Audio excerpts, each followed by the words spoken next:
Welcome. It's so good to have you. I'm just simply going to kick us off with a prayer of thanksgiving for the food, but also for this foundation. And so if you would, pray with me. Father in heaven, thank you for another day to live. Thank you for your grace. Thank you for your mercy. You tell us in your word that the steadfast love of the Lord never ceases. That his mercies are new every single morning. And in a world that's full of chaos, we're thankful that there's a foundation laid in Christ. It's like an anchor to our soul and lifts our head even in hard days. And so in these days, which are hard days, I pray for this foundation that you would use it to continue to impact the next generation. And that God, you would use it even to raise up a generation that would bless your name, that would stand firm on your word, and would share the great hope of the life, death, burial, and resurrection of Jesus Christ. The most glorious act in the history of the world is resurrection, as we'll celebrate in a few weeks at Easter. So just thank you. We're just full of gratitude today for your kindness to us, for your grace, for what you've done in the past with this foundation, what you're doing with this foundation, what you'll do in the future with this foundation. And so we just give you thanks, full of gratitude on this Monday morning.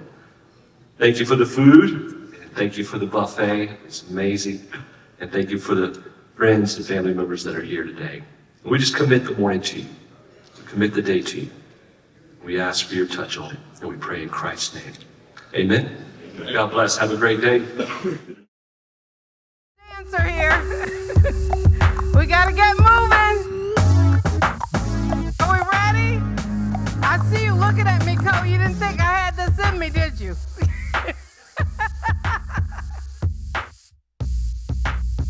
Good morning. Good morning. I'm Jacqueline Wittenberg, Director and Co-founder of the Wittenberg Foundation. And I am honored to welcome all of you this morning to the 2026 Brackets and Breakfast of Champions. And I want to first of all thank some very special people because this would not happen without you. So I would like to thank our presenting sponsor, UNC Health.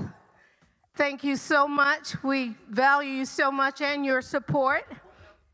UNC Health, Mr. Phil Ford. I know you wanted to hear that again. And I also would like to thank all of our VIP table sponsors. Once again, you make it what it is for us, and we're so grateful for your support as well. And I would also like to thank, because I cannot function without our board of directors, some of whom are in the room with us this morning. And if you'll just stand, Mr. Alan Fromm, one of our founding board members. Mr. Leon Cox, another one of our founding board members. We have our president in the house, Mr. Derek Wittenberg, president and co-founder. And we have a few others. Miss Diane Beckton, she's walking around as usual. And we have a few others who are traveling and stuck in places as they could not make it back, but they're with us in spirit. And so I want to just tell you a little bit about here this morning. We love to see people accomplish great things.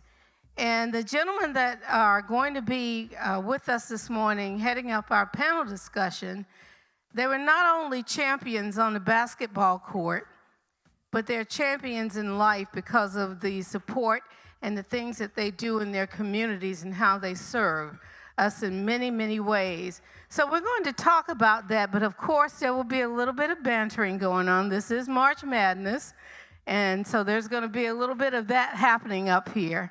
And I am just honored to welcome back to the stage, if I can find them all, because they're hard to keep up with, Mr. Derek Wittenberg, Mr. Phil Ford, Mr. Gene Banks, and one of my favorite people on the planet, who's our Wolfpack brother, Phil, and we love him to the moon, to Greg Hayden.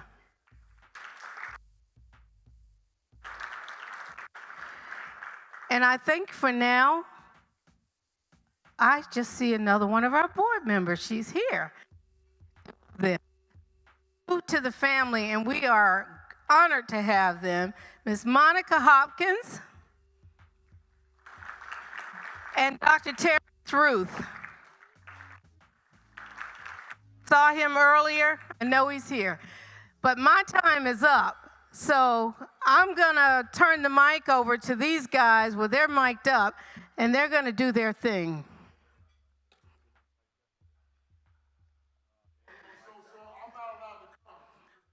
Well, if you can ever stay in the place where you're supposed to be, yes, you're allowed to come. Well, Gene, I think you need to make your way to the stage, sir. Just because you guys lucked up and won the tournament, don't show off. Hello. Just because you lucked up and won it, you know. While Gene, who's always late, is making his way to the stage, there's a little bit of housekeeping. If you have not picked up your raffle tickets, I would strongly encourage that you do that. You can either do it with one of the volunteers at the front table, or there's a QR code on your table that you can scan and let one of the volunteers know, and they will bring you your tickets, because we have a wonderful raffle table in the back here, and we would like for that table to be empty, and you will be really happy if you got a raffle ticket. So make sure that happens. Well, welcome everybody. As you know, that two of our compadres not here due to weather and travel issues, so we praying for them, Ralph Sampson and Tubby Smith. Tubby's coming from Indianapolis. He's on the committee for the NIT. And Ralph is lost in space, still crying about Virginia losing in the championship game. No doubt about it. I feel them. Yeah, you feel They were that. cheated. Huh? They were cheated. They were cheated. Let me ask you a question. Yes. Just because UVA lost the championship, I'm Yes. sorry. I apologize. Yeah, yeah. I go for you too, Phil. Yes. But Ralph, that's why Ralph's not here. Because I'm here representing Duke, and UVA, that's why he's not here. I apologize for that. Sorry, folks. I'm sorry. Okay, well, listen, here's how this event goes. There's a lot of events you've been to in the past. This one is very free and open. Anybody, raise your hand like they do in class. If you want to ask a question, feel free to ask the panel anything you'd like. We're here to have a little fun and share some information about community and teamwork and people and relationships and things we've experienced. Hopefully that some of this information can help you in your business and with your teams as well. So we're just happy to be here. We've done this for, honey, how many, 5 years we've done this? And it's been a wonderful event, and so we get excited. I want to start, well, first of all, let's start with, I want to start with Phil, because when I was at breakfast, you know, Phil, in that four corners offense, he doesn't pass the toast, never don't pass the ball. So, Phil, just talk to us about your journey before you got to North Carolina. Tell us how you made your way to UNC. Well, first of all, if anybody's ever seen Whit pass the ball, please stand up. I'm not counting you, Jackie. That's my sister. She doesn't count. Anybody else see? But I was a parade All-American in high school. It turned into the McDonald's All-American, and I was received questionnaires from a little over 300 schools, and my high school coach made me narrowed it down to 6 my senior year, and I narrowed it down to 6.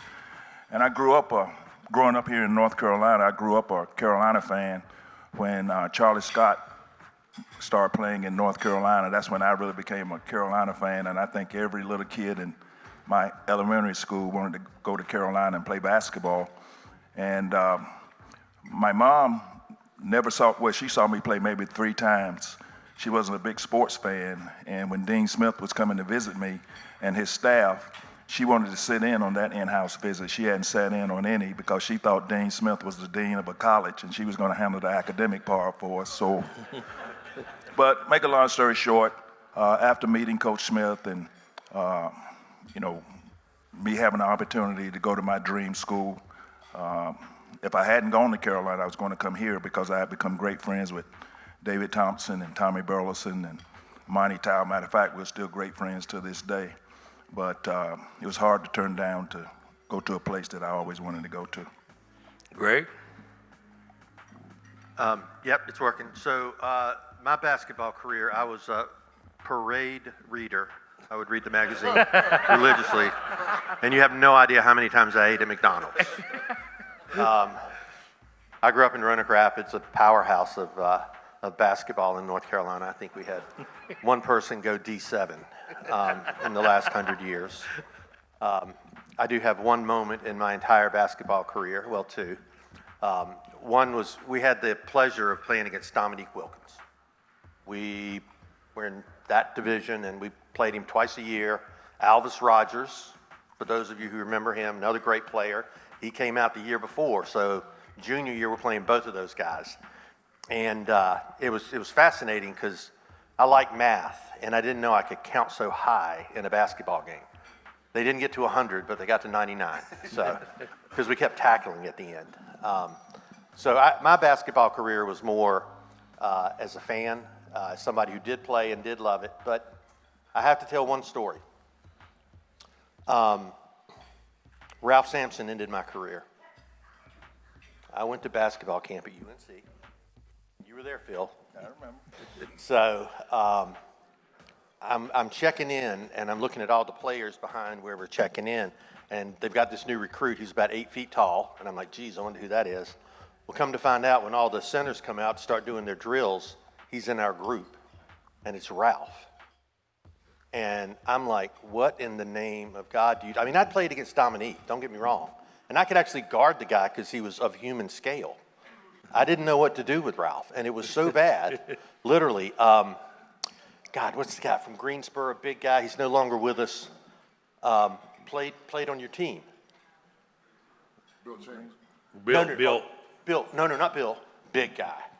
Oh, Jeff Crumpton. Jeff Crumpton. Jeff would come and play on whoever's team played Ralph's team, and he would guard Ralph. That's the only way we could have a meaningful game. Otherwise, it was you'd shoot, Ralph would rebound, Ralph would dunk.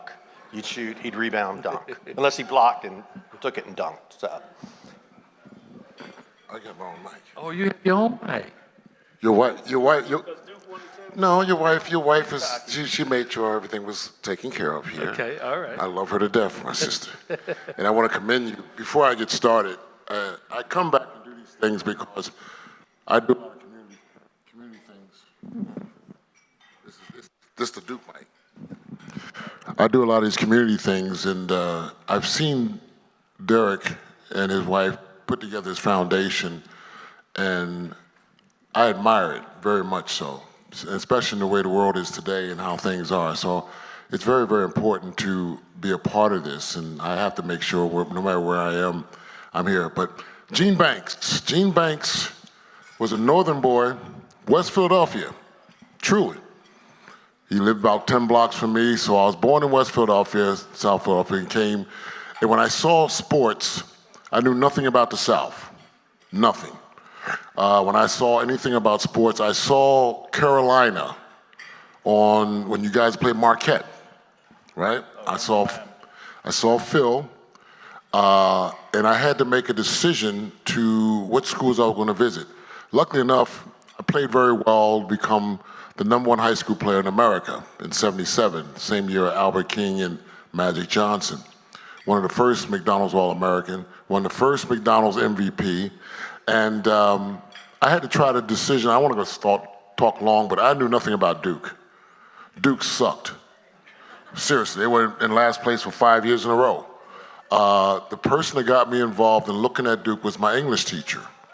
And he wanted me, I had to pick 6 schools And I picked Carolina because I saw Phil on TV, Michigan because I saw them on TV, Notre Dame, I saw them in the regionals.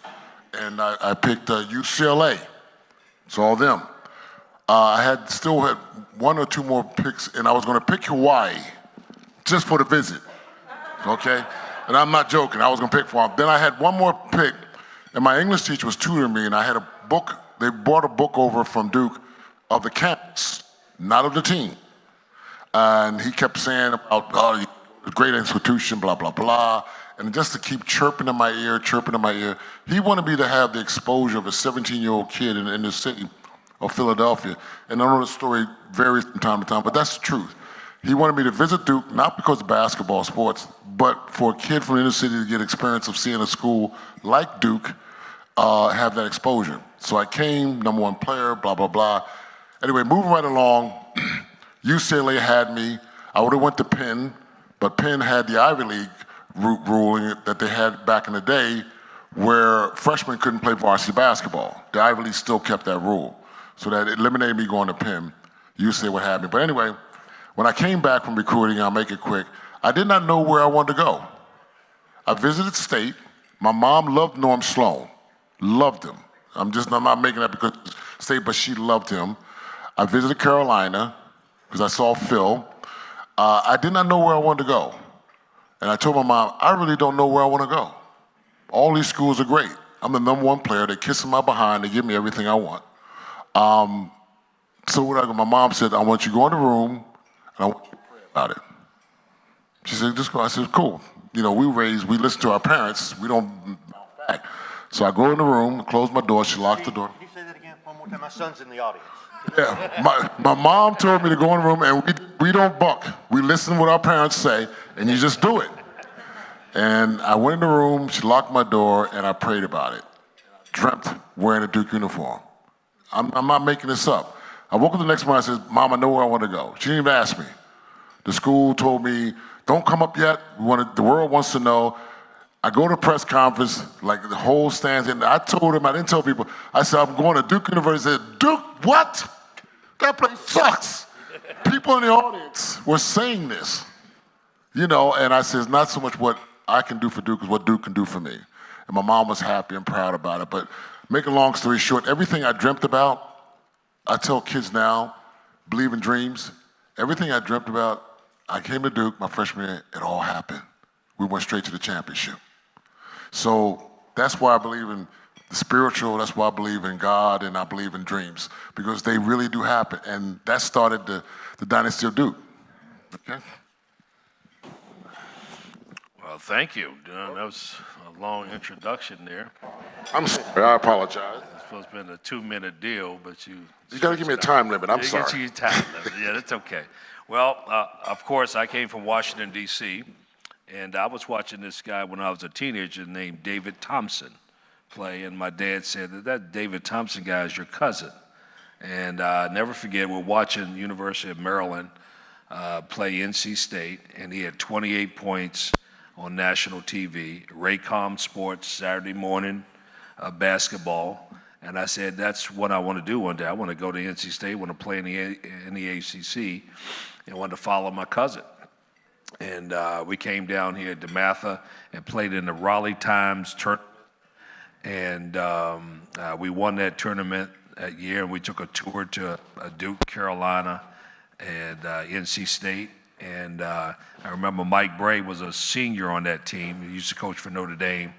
Mike said that, you two little jokers, y'all going to end up coming to NC State. And we enjoyed the visit there. And went to our senior year, and Sydney had signed first to NC State. I wanted to visit Hawaii, like Gene, just for the trip, and end up signing at NC State. And the best thing about that experience was that I was the first in my family to receive a college scholarship and have an opportunity to get a degree. And that was much more important. And most of the kids today talk about how they want to go to the NBA and what have you. But that was, my parents were very proud that yes, we won a national championship, but more importantly, that I had a college scholarship and the opportunity to get a college degree. And you say dreams come true, they do come true. And I never forget, and my book's out, and I talk about riding with my dad when I was 12 years old, and we're riding down 395 going around Pennsylvania Avenue, and we're looking at the White House, and I said to my dad, I wonder what it's like to meet the president and go in the White House. And he said, just keep working hard, son, all things are possible. And with DeMatha, 4 years later, we go in the White House and we meet Ronald Reagan. So when you talk about dreams, and Valvano used to say, a vision is a dream with a plan and all things are possible.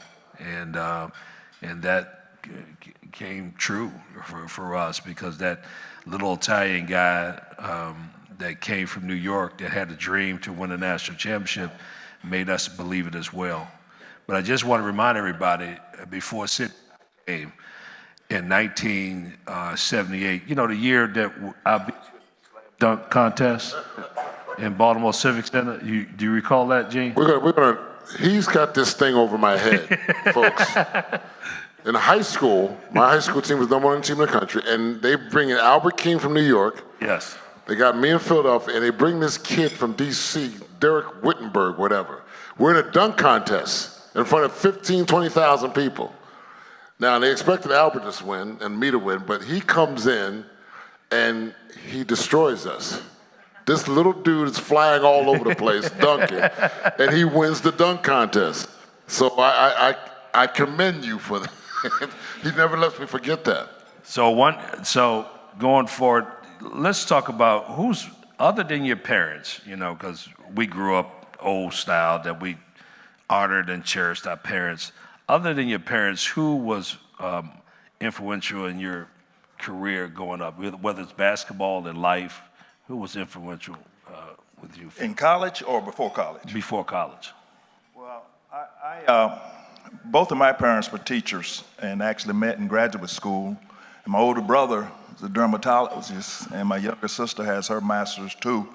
So education was always big in my home, and I was very fortunate to have the support of all my teachers and all of my coaches, and I had a great relationship with all of my coaches from the 7th grade all the way through the 12th grade. So it's hard to say one person, but I would just have to say all of my teachers, all of my coaches. You know, they taught me about how important winning was in a team sport, more so than individual honors.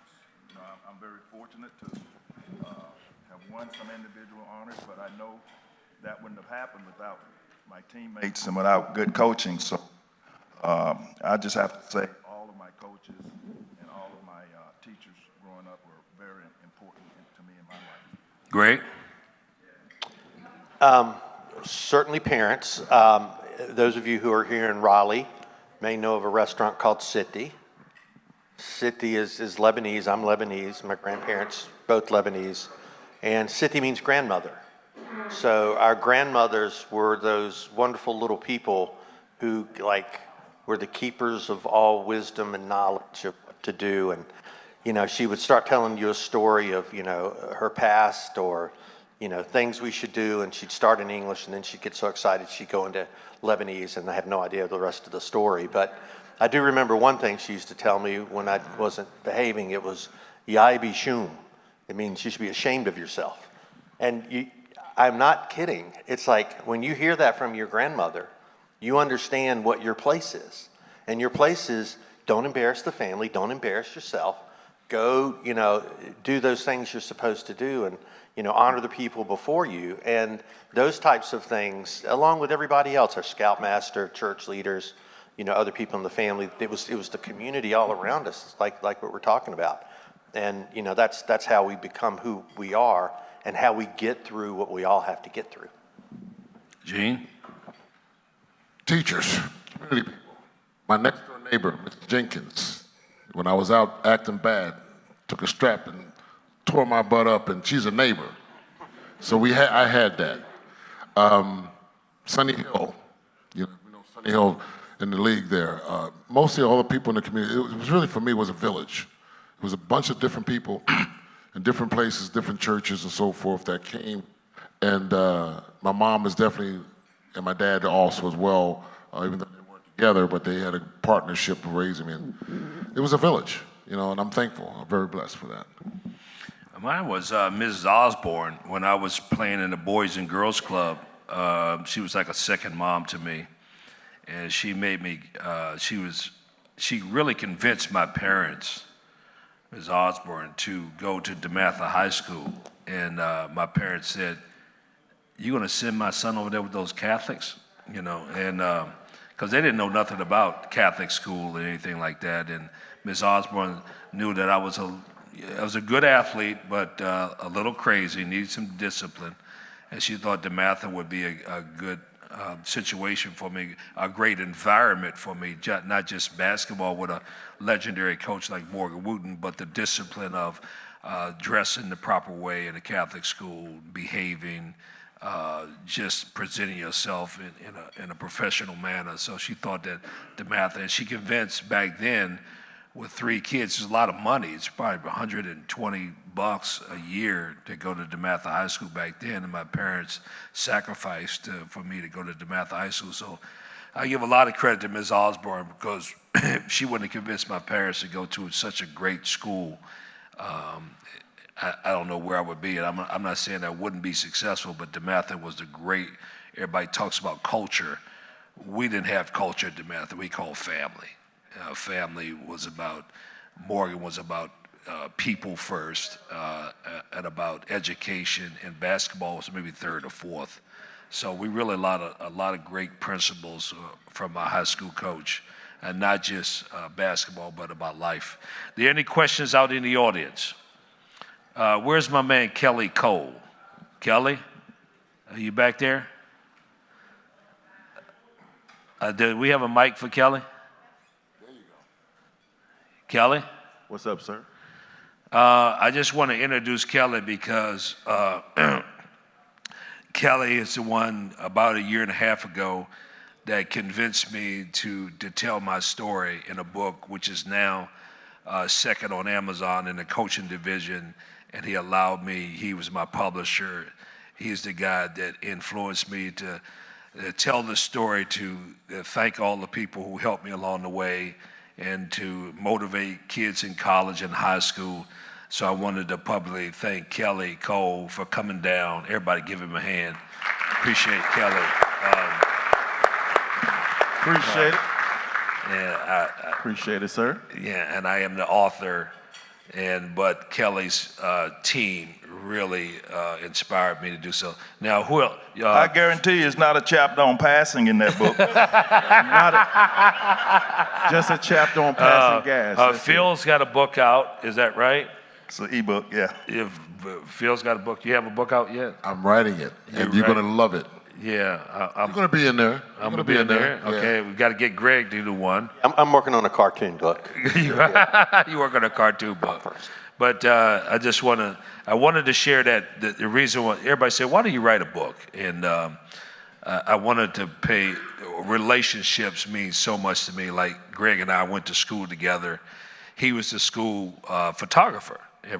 Nobody probably didn't know that.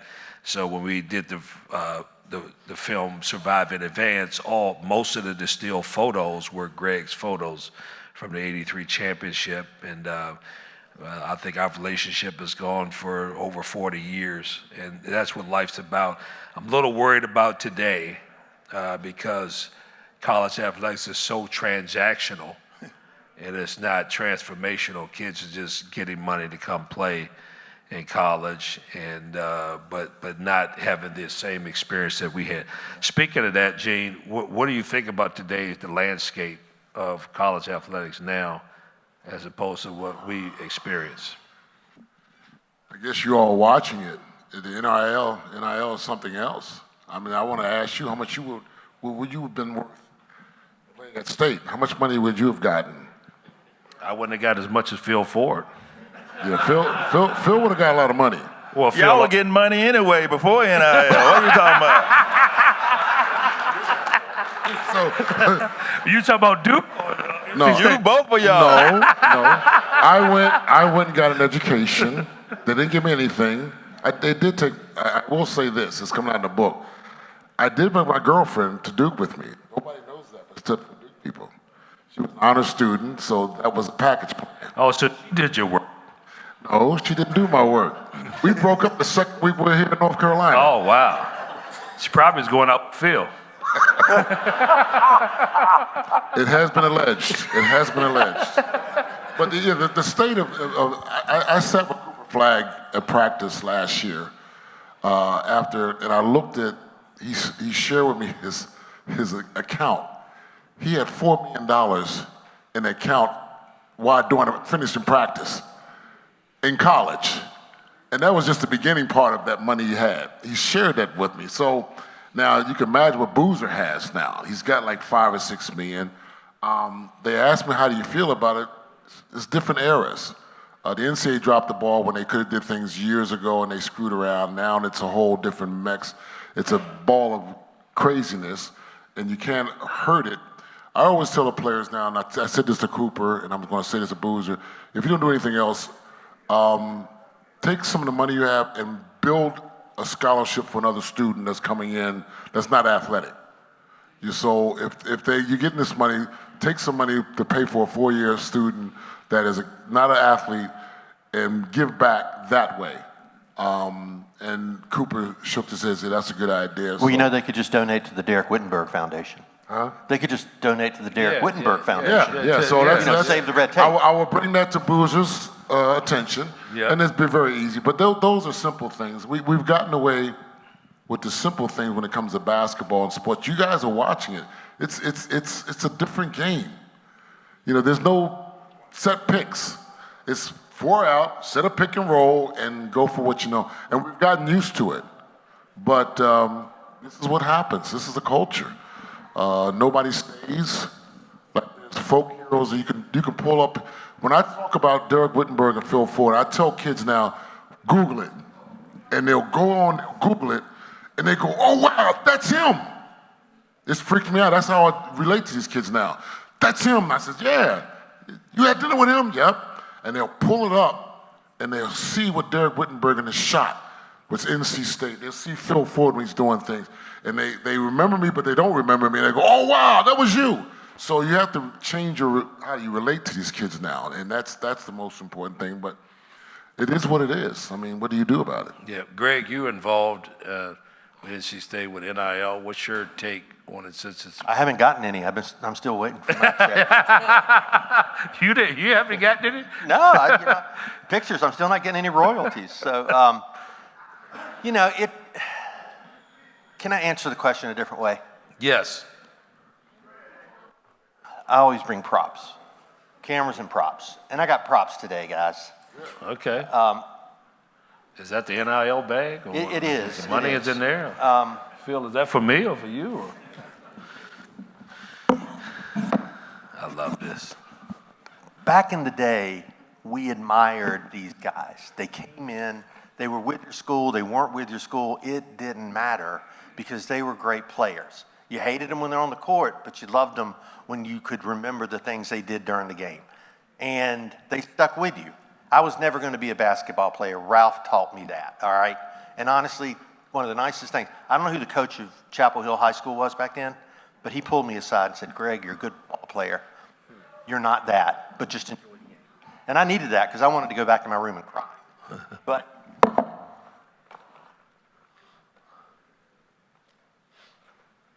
who's that? Wow, look at that. This is the old Street and Smith magazine. That was the Bible when we came out. Wow. Is that something? And I actually made the cover of it. I was so happy. I'm like, oh my gosh. So, wow. That's very nice. Can you tell me about that? And this is the 1978 ACC basketball tournament. Any of you guys remember that? Who won that? In 78? Yeah, That was Duke. that's what I'm saying. Wow. I was at that game. You was at that game. Wow. That's amazing. You know, I want to take back on what he's done. The memories, it's crazy with Phil and Derek. You guys can remember some of this stuff, right? I mean, I played against Phil. He hop skipping around. Jesus God Almighty! I never knew what kind of way he played. He just. You mean the four-corner offense where you pass the ball and you shoot the ball every time? Who, The me? four-corner Let's get offense? something straight here. Yeah. I'm up here. I'm up here on this panel. I'm a Christian, and I don't hate things. Da, da, da, da, da, da, da. I hate that song. I was to get that out of the way, so we'll know. Man, that Reynolds Coliseum. They talk about Cameron. That was the craziest place in the world to play in that place over there. That was a tough place. That was Yeah, a it tough was place. great. My experience from the north coming down and playing at Reynolds was really interesting. It was a barn, kind of, wasn't it? I'm trying to be nice. Yeah, I you're just trying- remember But you guys had to. that light up there, and they said the louder the cheer, the kids cheered, Yes. the light went up, and ooh, Mr. Dean Smith. Da, da, da, da, da, da. But they also had the tartan floor. Yeah, Yeah, they had it was that- soft. It was they had soft that for a tartan minute. floor, yeah. which when, was- when I first went there, it wasn't soft, but I forgot what year. Maybe my You sophomore, guys had junior that year. tartan Yeah. floor. No one else in the conference had that, but you guys had the tartan floor. You could spring on it, but Yep. the long delay. Do you guys remember the game that David failed? Anybody remember the I was sitting on the bench at that game. It was I was in the 12th grade and I was visiting state, and what happened, and this really impressed me when David took a shot and they didn't call it, and the play went down the other end, and his man was in the corner. Make a long story short, he was running to get to his man to take a shot, and his ankles clipped Phil Spence's shoulder. That's how high he was, and he fell, hurt his head. And you know, that crazy place, Reynolds, I never heard it get that quiet. You could have heard a pin drop. But that wasn't what really impressed this 12th grader. They took David to the hospital, and he walked back in that arena with his head wrapped up and stuff. I had never heard, and to this day, I've never heard an arena louder than that in my life. And I'm sitting there going, I don't know, this may be all right. They love this guy. But I came to my senses.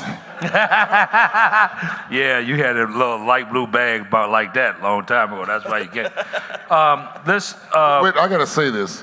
I've never gotten used to that color, that light blue color. It freaks me out. Yeah. I mean, I don't have nothing like that. I love Phil. Phil's a brother to me. I'll go to die for him, but I don't have anything light blue in my house. I don't know what that is. Is that a psychological thing? You're afraid of it. It's intimidating. So any not other like questions red out or there? dark blue. Yeah, there's a question. Yeah, right there. Somebody give this young man the mic over there. Yeah, please. This Carolina blue. Oh my God. Is it working? Hello, there it is. There you go. Mr. Wittenberg, how you doing? I'm doing great. Cameron Benjamin, 0206, NC State, alumni. I'm a big fan of all of you guys up there. Thank you. I remember years ago, my first time meeting you at the Taco Bell on Western Boulevard. You come in, I'm inside, I'm placing an order, and you come in and you had 2 rings on your hand. That NCAA championship and that high school championship ring. And you said, you know, Cam, good to meet you. I said, Mr. Wittenberg, good to meet you. You said, Cam, you know what? We weren't the best. We weren't the best. I said, okay, where you going with this? You said, but you know what we had? We had identity. We knew what we could do well, and we stuck with it, and we stuck together. So I just wanted to bring that up right, you know, before we kind of finish this part of the program, and just talk about how important identity has been for you and all of you guys up on the panel as you've grown, as you've played, as you've evolved. Identity and how it applies to the championship team, your college careers, how important identity is. I think what we learned, and everybody up here can speak to this, is that what I learned from my parents, we subconsciously watch our parents go through life and sacrifice and work hard. I think part of our identity starts at home. I had hard-working parents that migrated from the South and came north to find better opportunity. And I watched my dad was like a workaholic, and my mom worked in the government, and so just by watching them and observing my parents, that was part of my DNA, my identity. Watching my parents, how hard they worked, and things that they taught me about being respectful to people, and then I took that to another level once I started to experience different coaches. Morgan Wooten and my Boy Scout coaches that instilled in me hard work and toughness and teamwork. I think you learned a lot of intangibles and intangible traits from being a part of a team. And I think that all of those individuals have shaped my identity in terms of what I wanted to become and what success was about. And I think it was important, but you can't do it by yourself. And surrounding yourself, and I tell young people all the time, what you hang around is what you become. And the more successful people that you can put in your phone, in your space, that you can dialogue with, the better it is for your own identity. Greg, you're in the business world. You see that as something that's true in business as well as in the sports world. You know, one of the things, you see these kids, they want to go out and network, and they think if they've got a business card or a number or something, they've never. It's relationships. You said it earlier. It's all about relationships. You can't just meet somebody. Like, we've actually met before, but we keep meeting, and I knew Derek in college, and then we saw each other again and again, and we built a relationship. And when he calls, I'm like, what's Derek need? Nothing. He just wants to check on me, right? That's the relationship. And I don't know that kids today understand the relationship. And if you're just a good person, especially in this community, people genuinely want to see you do well. I didn't come here with anything. My dad died when I was 23. We didn't have any money. We shut down the family business. It was a clothing store, which wasn't much anyway. But, coming here, getting an engineering degree from NC State, there's just nothing better. I hate that too. Yeah. But, I'll be honest, like, you're talking about the reasons we do stuff. I took engineering because I didn't have to have a foreign language, right? These are decisions 18-year-olds make. So y'all's decisions were much better. But, that's what it's about. It's like getting to know people, respecting them, and building relationships. And, I'm honored to say that I have a relationship, a connection to the three of these guys. These guys were my heroes, except for Derek. He was a classmate. He's still a hero. But, it's true because, you talk about who do you look up to. Well, we still looked up to athletes. We did. You talked about, I saw this guy play and that guy play, and I thought about going there. And I got one more story. I'm sorry. One more prop. Bill, I got a photograph of you. And School photographer, told you. When you played with the USC team, y'all played in Greensboro and you played in Chapel Hill. Y'all did exhibition games. And I snuck down on the court and photographed both. And I'd like to say, I want you to autograph this, but you already did. You autographed it for me back in 1977 when I was at basketball camp. That's the power of an athlete, right? I'm this 17-year-old kid going to basketball camp, and I would go to NC State. Go to UNC basketball camp because See what it is with? my dad was a UNC guy, and that's where he went for whatever reason. My brother went to state camp. This was the Olympic team. Yeah. That's what he said. I didn't. Okay, yeah. I'm dunking it. I'm dunking it. If anybody's ever seen Whit's pass, would you please stand up? You like to dribble the ball most of the time. Lord have mercy. I'm glad I went to Duke and not play with you. Oh, this is Phil again. He fell down shooting the ball again. There you go, Phil. There's another one. So I got to go to Phil Ford, and if it wasn't in public, I would say Phil effing Ford, but and he was kind enough to sign this photo for a kid at a basketball camp, which was so cool. And I worry, you talk about that, like who's going to fall in love with Phil Ford today if he's at 4 different schools in 3 years? You know what I mean? It's like you don't get to know them, care about them, learn about them. I'll brag on my son. NC State was playing up in Boston. And this was 10 plus years ago. He's 6 years old or something. And he's like, Dad, Abu's got to be really happy today. I'm like, why? He said, well, he's from Boston. He's probably with his family. So this 6-year-old knows that one of his favorite players on the team grew up in Boston, and that's where they're playing today. We don't know where these kids are from. We don't have that connection to them anymore. All we know is how much money they want to be able to stay, maybe for 2 years, but they'll break that contract in a heartbeat if they get more. And that's something with identity, too, in today's game. You know, chemistry is extremely important on any basketball team or any athletic team or in the business world. And chemistry is something that usually kind of develops on its own. But when you have 10 and 11 new players every year, it takes chemistry a little longer to get in there, to set in. And I think sometimes that's what really hurts some teams, the teams that don't develop chemistry early. And I'm talking about, you got an idea who's going to take the most shots, who's going to rebound the most, when a guy's going to come in the game. You know, it's just a rhythm that you gain throughout the season that if guys are there multiple years, you know, you can kind of pass down what's supposed to happen. But, you know, when you can go to a school, maybe like Greg was talking about 1 year, it really takes chemistry and the identity of a team to a long time to kick in. And I hate to say it, but that's why I kind of admire Duke this year, because it seems like, you know, their chemistry was there from the beginning. And, you know, when you have young kids, especially young kids and new players, it takes a little longer. But, you know, you look at them, it seems like everybody knows their roles, everybody's pulling for one another. And, I hate to say it, but, you know, I'm a Carolina guy, but they're pretty good this year.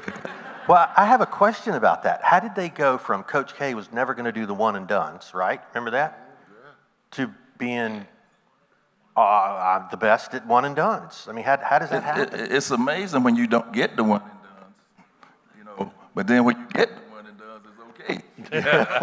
Oh, yeah. You know, you know, if you don't get them, you don't want them, right? Well, Here's the thing with K. I remember when K came in, I was a senior, and he would not play a zone.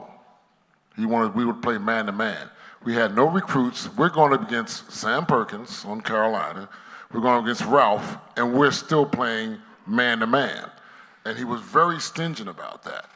As years changed, when he got his butt tore up, he changed to zone. So he came up with the idea he wasn't going to do the one and dones.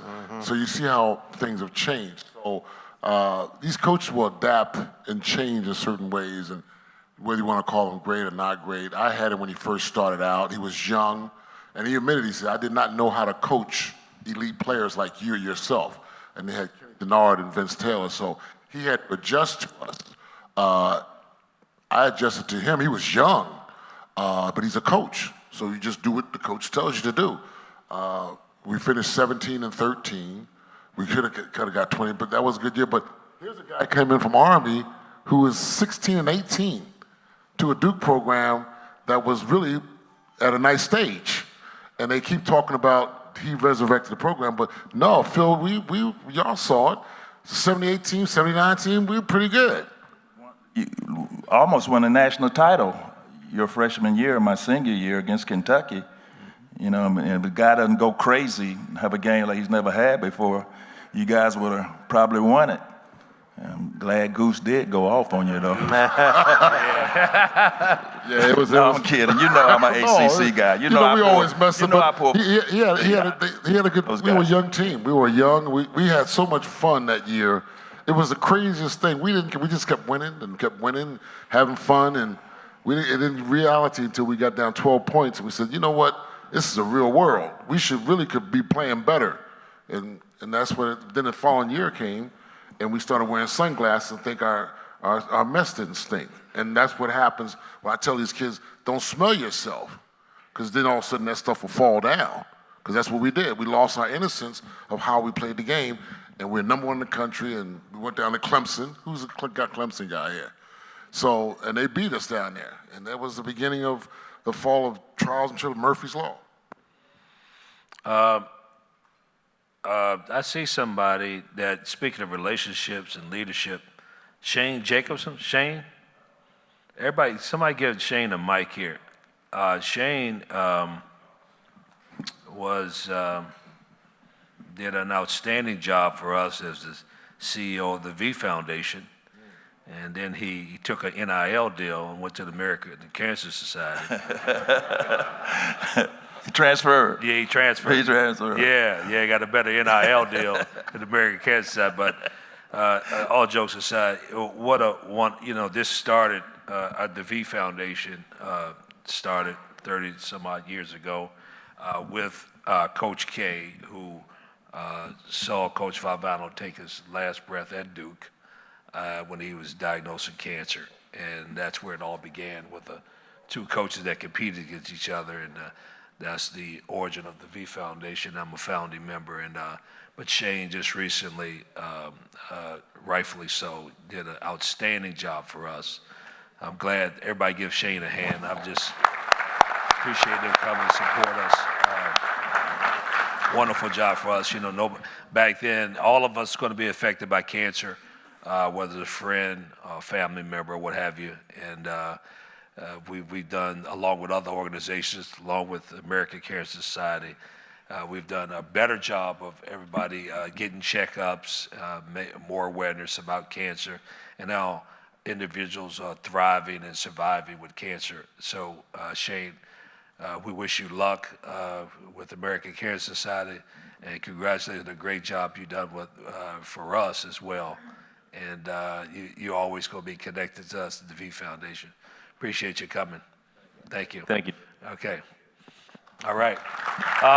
Speaking of community, we talk about community. Phil, what things have you been doing that you've done in the community, not just in Chapel Hill, but in North Carolina? Talk about some of the things that you. Well, I'm on the board of Crystal Ray School. It's a school. It's about 40 of them around the country. It's a school for underage, underprivileged kids. It's a private school, and the concept is they go to school 4 days a week, and we get them a job 1 day a week, and that helps pay their tuition. And it's just a really good private school. Last year was our first graduation class, and to tell you how good of a school it is, there was a young lady that took the SAT in the 9th grade her first year, and made like 400 or 500.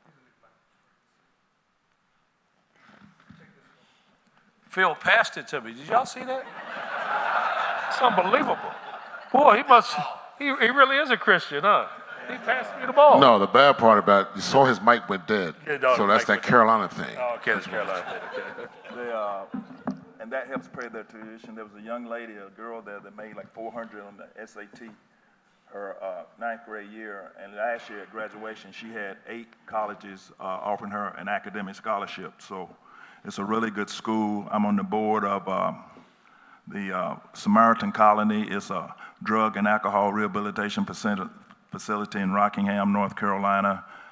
We just opened it up. It was a 14-man bed, and since I've been there, we built another facility for women on the campus, a 12-bed facility, $5 million facility for women. And I'm on the board of the North Carolina Sports Hall of Fame, which Wick gets on me all the time about why he's not in there. And I do a lot of speaking. I was just at a speaking engagement this past Saturday for a prison ministry. It's a ministry that helps people when they get out of prison to transition back into society. And I speak at a lot of Fellowship of Christian Athlete events and just around the community. Actually, Whit and I spoke at an event at IBM a few months ago. So that keeps me busy right now. They're all nonprofits. I don't get paid, so you know what that means. So, but it's been a lot of fun, and Under it's the good table. to stay business. It's good to stay busy. So that's what keeps me busy these days. Greg, talk to us about the Raleigh community and your partners, what you've done in this community and how you've helped grow the downtown area, and a lot of people might not know. So I came here in '79 to go to NC State, which thought about going to UNC. All of my siblings, my parents went there, and by the grace of God, He sent me to where I belong. We'll put it that way. Yes, Okay. yes, yes. And Everybody can't get in Carolina. yeah, well, that's true. But I bet that young lady with a 400 could have if she played basketball. This is tough.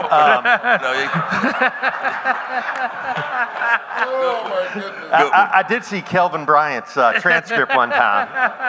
You ain't got to take no classes over there. He's a Go good ahead. Tarboro boy, and we played against him. I never got close to him. But anyway. Tells me all the time. You had a jump shot, son.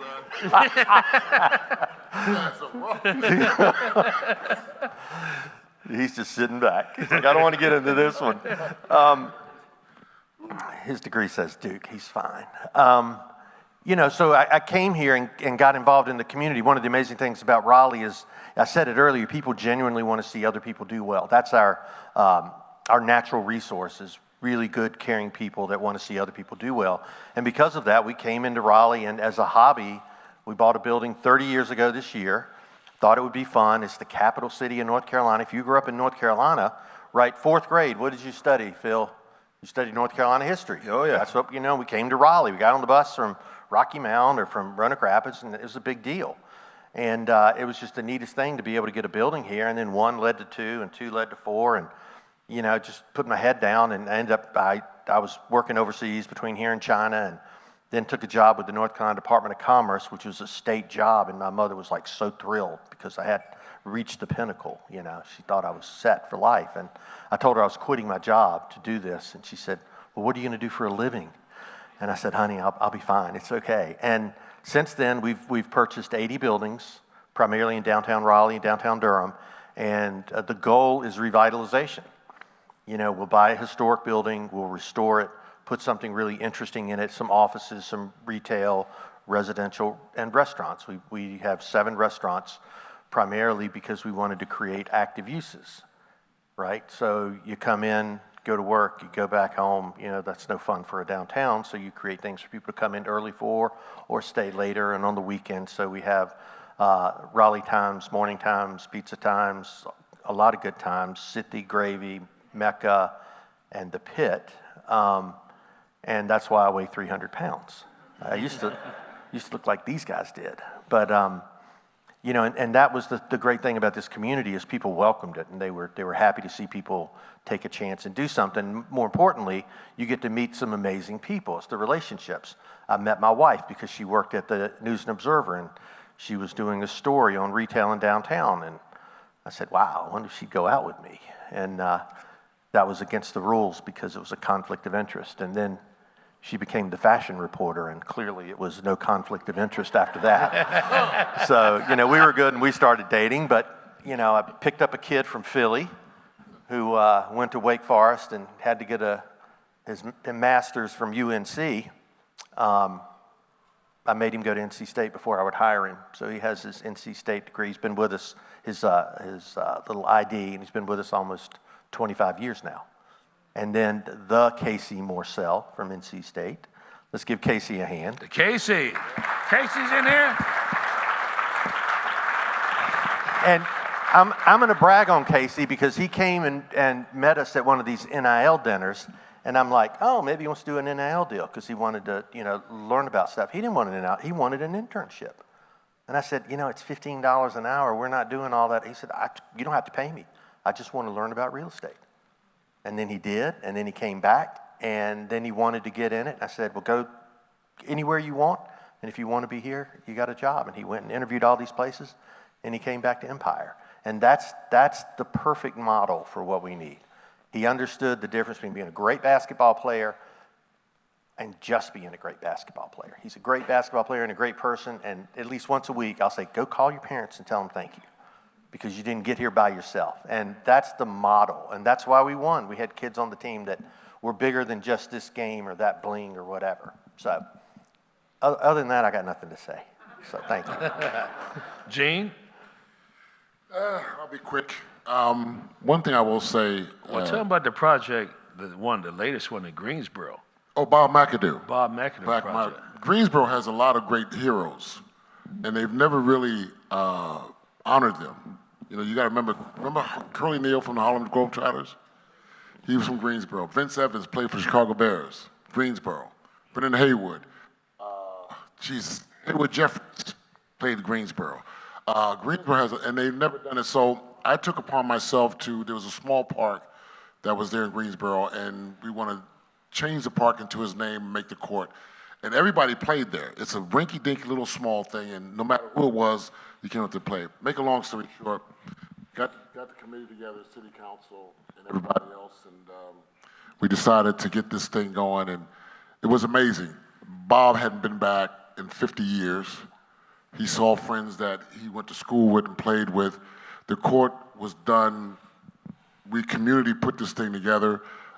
These kids now have a great place to play. The baskets are like $4,000 each. They have no clue. And it's a headache doing those things. So now my next project is getting Curly Neal's statue outside the Greensboro Coliseum because he's Harlem Globetrotters International. I went to Philadelphia and I presented the concept of changing Joe Frazier's statue from the Infinity, and now it's going to go to the Art Museum. I was a part of that project because Rocky's statue was out there, and raised hell that why is his statue out there and not Joe Frazier's? So I do a lot of these things going around making sure guys get their praise and their honor so that the kids can now, they can Google and they can know who these heroes were that walked in the neighborhoods. And last but not least, I do some things with the Duke CE Business School, teaching, learning how to do collective responsibilities and trust. And that's been really fun, but I'm redoing my foundation and doing some things with community. I'm not gonna be here long. None of us are. And I commend all of you for being here because you never know.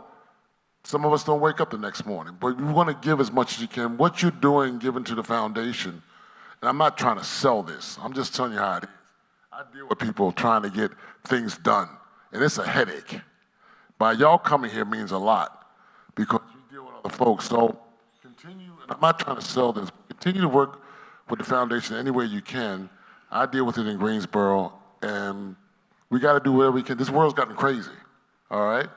But blacks and whites and Lebanese and everybody, we all can break bread together and get some things done. Keep doing what you're doing. Thank you. Love it. Dedication to the Bob McAdoo Court. It was amazing. It was really amazing. He did an outstanding job for a Carolina guy. I broke down. It took a lot to do that. It took a lot to do that. I'm gonna do yours. Listen, you deserve. They don't realize Rocky Mount. They deserve. He's got Buck Williams. He's come from Rocky Mount. The guys, they don't honor guys like they should be honored. I mean, I don't kiss their behind, but just honor them. And that's the thing I go around now. I praise that there's a girl named Angie, a lady named Angie Polk in Greensboro, UNCG. Her number's the only one retired, and no one does anything. But I'm gonna let them know because the kids need to see this, especially young kids, young black kids and young female kids. They need to see that. That's it. That's what I do. Was my boss here? She just had a birthday. Was Jacqueline? She just had a birthday. Happy birthday. Is it yesterday? Happy birthday. Yeah, we're co-founders of the Derek Wittenberg Foundation, but other than my day job in NC State, we attend at least together over 200 some events a year, supporting all kind of community events. And we believe in not you supporting us, but we want to support you as well. And she is the engine of the Derek Wittenberg Foundation. We wouldn't know that. Every engine needs a mouthpiece. You thought it was me? We thought it was you. No. Jacket didn't do it. She is the engine. We have a great board, but she's day to day with it, and she's passionate about it. She's really passionate about the relationship with the students because we award them scholarships over the last 10 years, over 300 some scholarships, over $1 million. We don't have a staff. Nobody gets paid. But she is the one that keeps up the relationship with all the kids at all the schools, Shaw, Peace, Wake Tech, NC State. She knows where they are. She's passionate about the relationships with the kids, and that's what makes it special. We want to stay connected, not just give them a scholarship, but help mentor them and help be a resource for them as well as helping them, these juniors and seniors finish college. And we've been passionate about it. And, you know, I learned something from Stedman. Well, he came and spoke to Shaw. You know, we allocate our time every day between 8 and 5 p.m., what we do. But the most time that you can get ahead is from 5 to 11 p.m. And that's what we focus on, that how much can we get done between 5 p.m. and 11 p.m., going to a different event, spending time with somebody in this community, helping them. Because at the end of the day, our legacy, other than taking care of our families, is about who have you helped, who have you empowered, who have you helped in their journey to be successful, because someone has helped us. We would not have had the opportunities without our coaches and teachers and friends and relationships. So we're very, very passionate about what we do with these students. I'm a little discouraged about the world of athletics now, because mentorship doesn't mean anything anymore. Like, these kids only think about money and their cars and playing, and that's it. But I run into a lot. Kids not like Casey, but have went overseas, finished playing sports, and now they need a job, now they need a career, and they're lost. They don't know how to dress. They can't present themselves. Most of you won't hire them because they're not prepared, because we're not preparing them. We're giving them money and saying, come play. We're in the professional ranks now. This ain't college anymore. This is the professionals. And we're not sending them out in the world. There's going to be a subculture down the road of kids 6, 7 years. And hopefully they have some money if Uncle Sam hasn't come and get most of it. But what are they going to do after you can't play anymore, right? And I recognized that very early. I was a national champ. Oh, that was great. I was cut from Phoenix Suns right off the bus. Cutthroat. Hey, you're no longer with the team. Oh, is that it? Man, that's how I quit. And my next job was at a textiles plant in Fuquay Arena, and I was a graduate assistant. So I went from being a national champ to working a minimum wage job. These kids don't know about the hard times. Nobody in the real world gives you money to show up. Nobody. That's not real. What in athletics, that's what we're dealing with. That's not real. You have to earn it. And you're going to have some bumps in the road between your businesses, and it might go well. You got to get yourself up. That's the real world. You have to earn it, and you got to survive. And I worry about these kids, so I try to touch as many kids as I can, in not just at NC State, but in the work that we do with the Derek Wittenberg Foundation. Any other questions out there? Honey, do we got time for the raffle, because we want to get into the bracket stuff? We want to do a little 5-minute raffle? Yes, but Mr. Pope has a question for Mr. Pope? All right, somebody give him the mic. Good morning, everyone. I'm Anthony Pope. I am born and raised in Southeast Raleigh, resident of Raleigh. So I want to ask you guys, as a former high school coach, Phil, I played against you in high school. I think you scored 60 points. This is back in 1974. But nonetheless, I can score 60 points on you right now. Yeah, you probably could.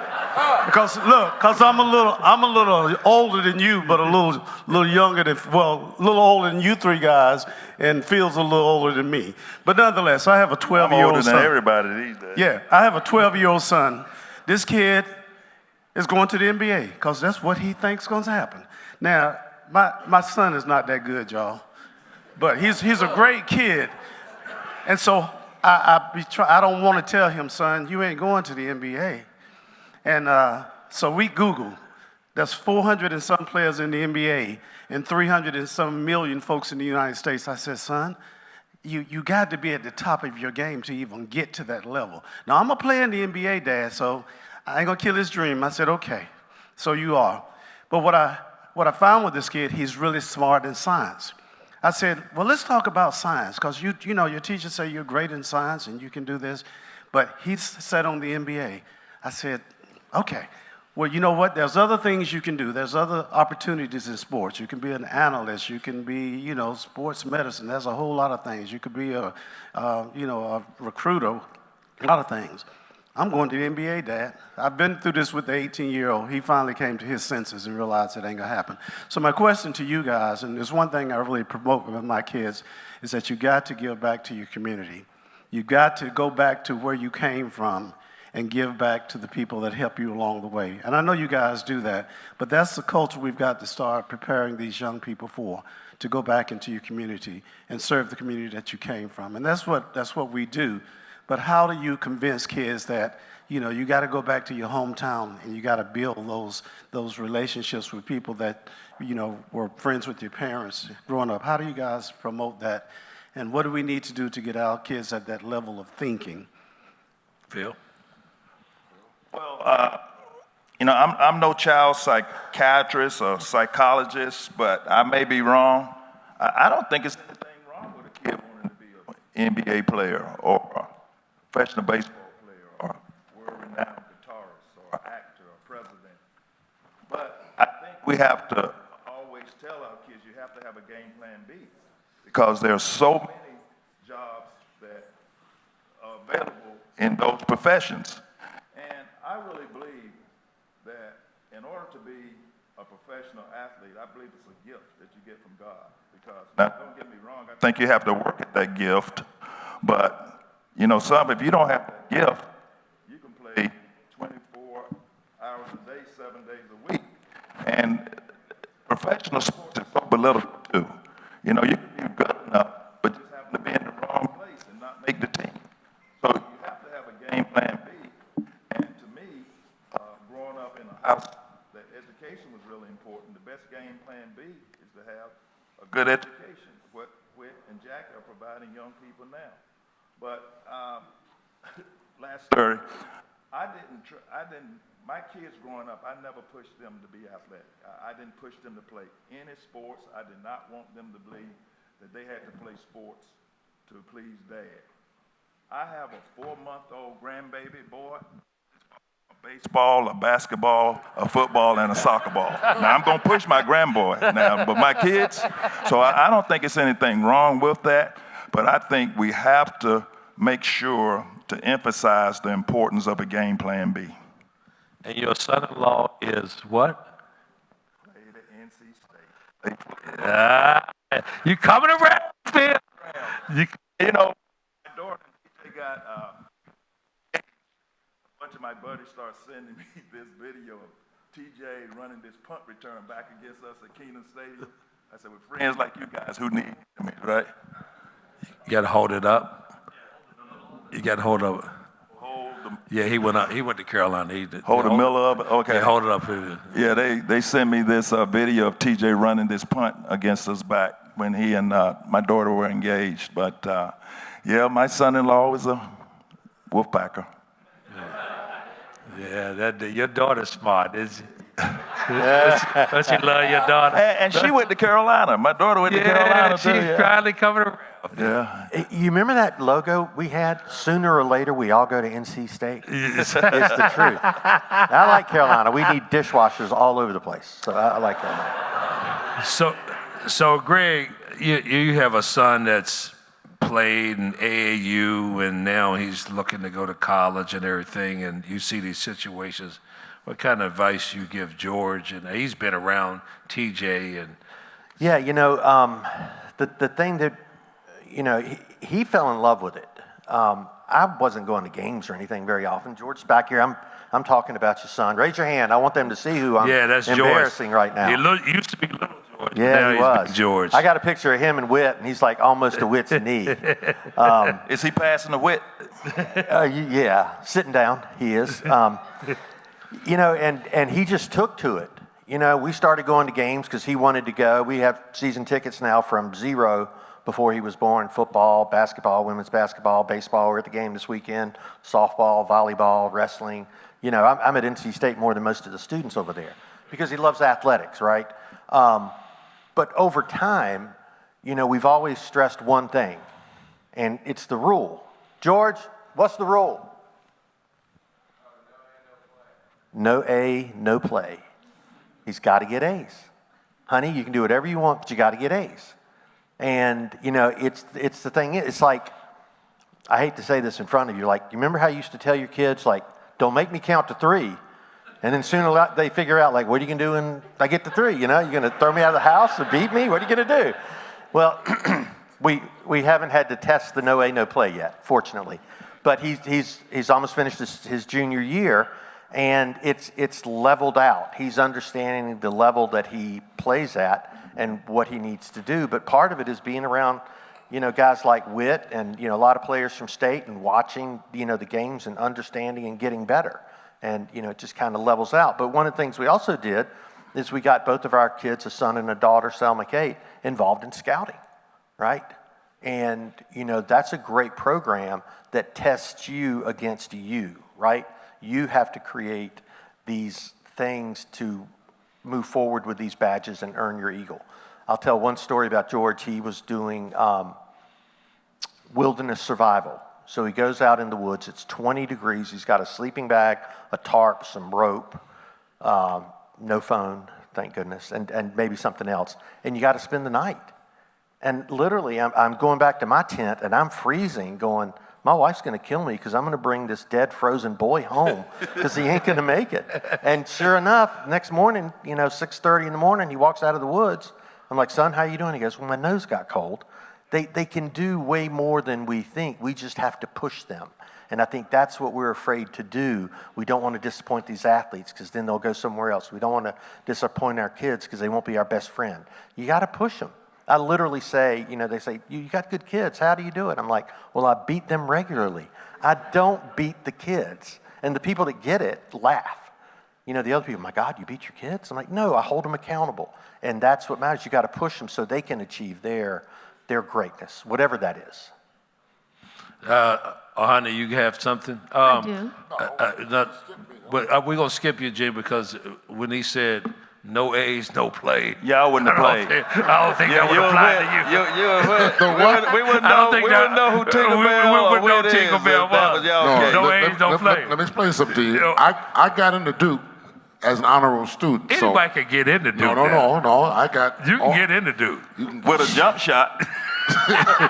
At that time, trying to get into Duke was very difficult. Now, my SAT scores weren't great, but I was an all-A student because of my English teacher and my mom standing in my behind. That was the biggest key for me. So that could stand. We got to get some evidence of that transcript. The transcript is there. Hey, George. Go ahead, George, honey. no A, no play, right here. No A, no play. He's the OG right here. No. All right, honey, what you have? Okay. I just wanted to take a moment to acknowledge our Wake County Sheriff, Mr. Willie Rowe, who's with us this morning. Yeah. I hope we don't need you. Hello, Hope Sheriff. you don't need you, Sheriff. Don't nobody get in trouble. Hey, Willie. And I want to make sure that all of our table sponsors receive their autographed basketball from these gentlemen. And if you did not receive that, you know where to find me, but I think I covered everyone. And I am going to now turn this over to Ms. Monica Hopkins, one of the Derek Whittenberg Foundation board members, and she's going to make a few announcements about the raffle. Thank you, Jacqueline. This has been a pleasure this morning. I hope everyone has enjoyed themselves. I'm excited to be here, and now we are going to get ready to raffle. So we're going to give you about 5 minutes to scan the QR code at your table if you have not had an opportunity to purchase a raffle ticket. And if you purchase a raffle ticket, there is a white paddle on your table. Raise that, and one of our beautiful volunteers will come by and give you one of the red tickets. So hold tight for about 2 minutes, and then we will announce the first raffle ticket. Now, I want to tell you this. You know, I love my wife, and we lost the law not a few years back. You got to hold it in the middle, man. Sorry, we're right here. You got to hold it in the middle. Okay. You got to hold it in the middle. I just want to tell you. You can tell he's not a point guard. You guys are like Laverne and Shirley. Remember that show, Laverne and Shirley? You got to tell him anything. You got to tell him where to go. You got to tell him everything except when to shoot. My wife's, my mother-in-law, I love my mother-in-law. I love my mother-in-law. But do you all know, everybody go to Red Lobster? Everybody been to Red Lobster? My mother-in-law ate 13 Red Lobster biscuits. And she put some in her basket. I said, you know what? That's why I love my wife. Because you know, them Red Lobster biscuits with the butter, and they're good.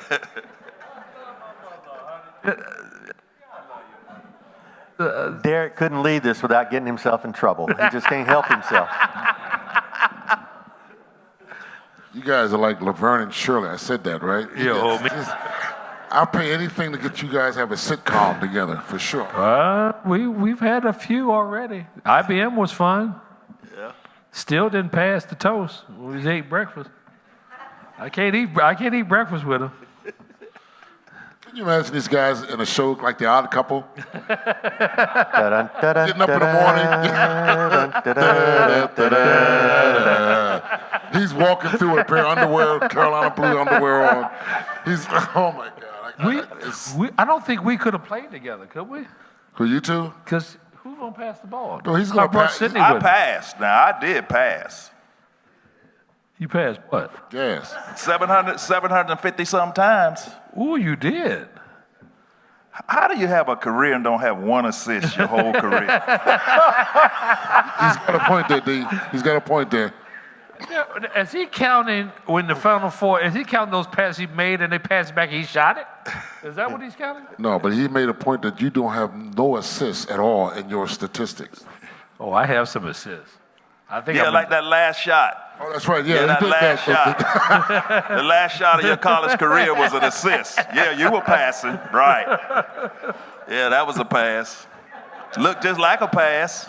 Casey A Marcel. pass up in the air and coming down toward the 2000. goal.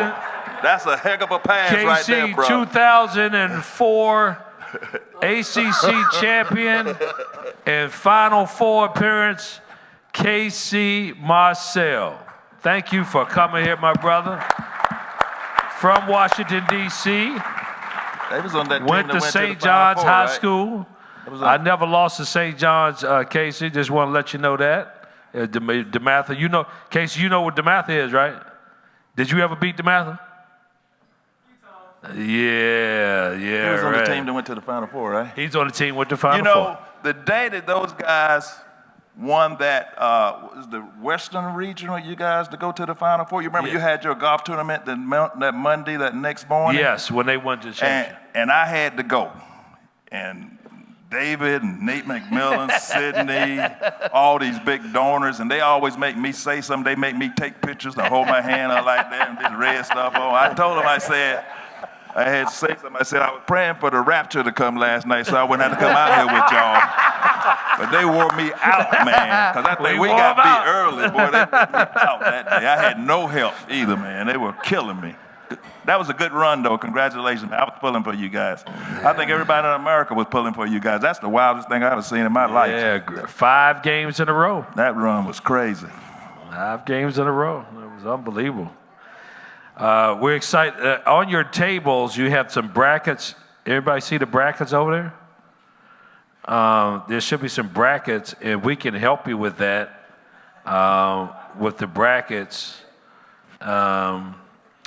I don't have a bracket. So where's NC State in the brackets? We playing Texas in Dayton. That's a good draw for us because Texas don't play any defense. You know, we kind of play a little bit of defense. And so it's going to be who gets to 100 first. I think that's going to be, it's going to be. So Phil, In the last game, it was 100, 101 to 190 or something, right, Greg? The last game. where you guys at, Phil? VCU. VCU? VCU in Greenville. Greenville Thursday. Yeah, I'm not sure what time yet. Oh, we play at night? 6:50 down in Greenville. That'll be a bus ride. Y'all could just, after the game, just drive on back. Them guards you got. I think. That's cold, man. That's cool. You guys are too much, I tell you. You guys are I love my boys. Brothers to me, man. Here's Oh, the here brackets. are the brackets. Before Here we we go. get, here's the brackets.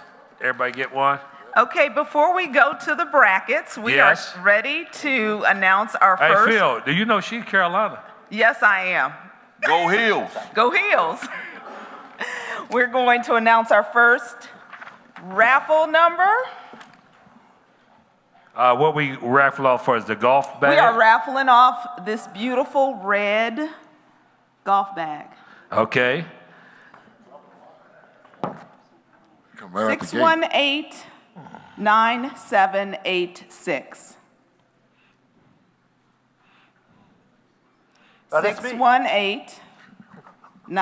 618-9786. Who's that? Oh. Well, he gets the back. You get to pick two other things too, right? Wow. And you get the black bag with the. Show them what's inside that black bag so they'll know. Does that jeopardize his Take the red one that eligibility? has Is he money gonna- in it. Does he have to declare this? That book that most of you are going to be getting that's the 1983 scores.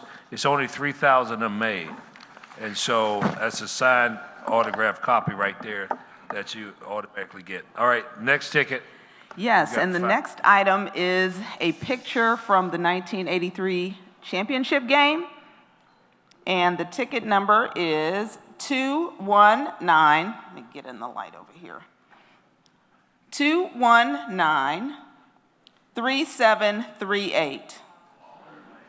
219-3738. Oh, We have a winner. oh, that's great for another Carolina guy.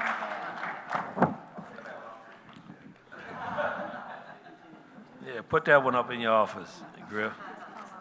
You say he's a Carolina guy? Oh, yeah, it's another. Is that the one that you passing? Huh? That's the one you passing? Yeah. Yes, go pick two other things out over there too while you're over there. All right, I'm going to just start running off the last four digits, and as I call your number, please come up and pick something off of the table. Yes. 3698. 3698. We have a winner. 3747. 3747. We have another winner. Take two. 3701. 3701. 3728.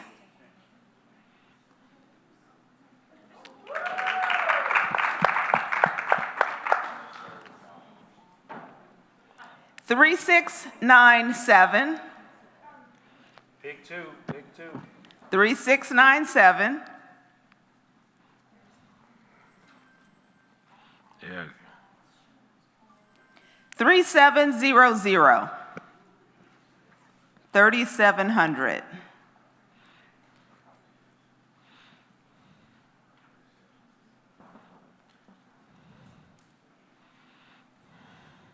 3681. 3681. All right. 3699. 3699. 3710. 3710. 3711. 3711. 3694. 3694. She got the wolf. 3696. You got to give that to Phil's grandbaby. 3696.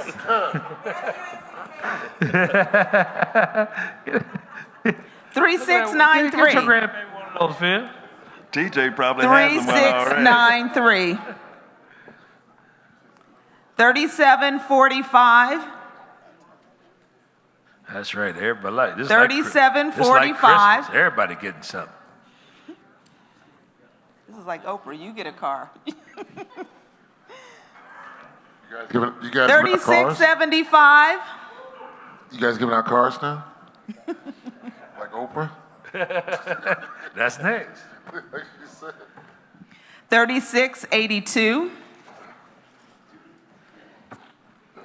3682. 3746. 3746. 3717. Miami playing. 3717. 3748. They play Missouri. They play Missouri. 3719. They were tough. 3719. They tough. He did a heck of a job with that. 9787. Oh, you made tough. 9787. They lost one game. They lost to UMass in the tournament. That's what I'm thinking about. Who are they playing? Oh, so did they get in the tournament? They got it. Okay. 3749. They didn't get in. That was not fair. 3749.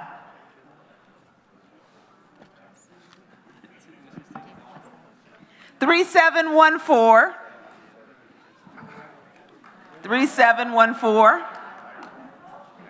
3740.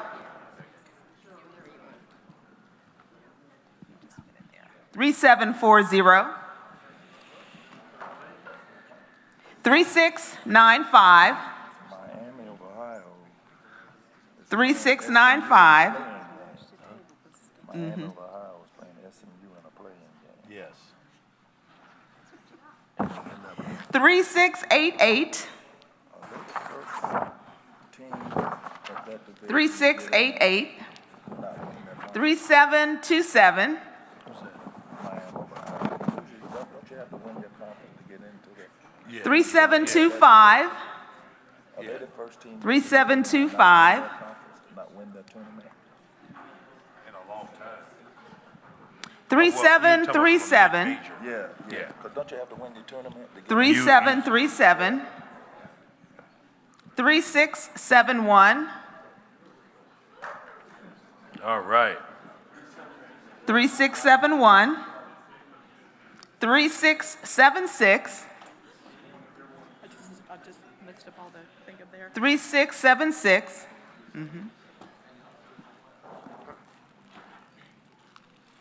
3689. 3689.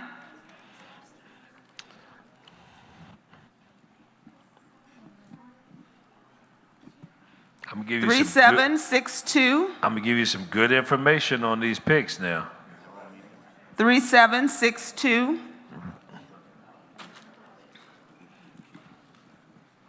3677.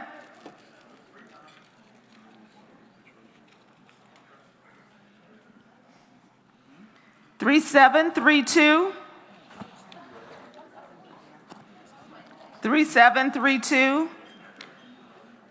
3730.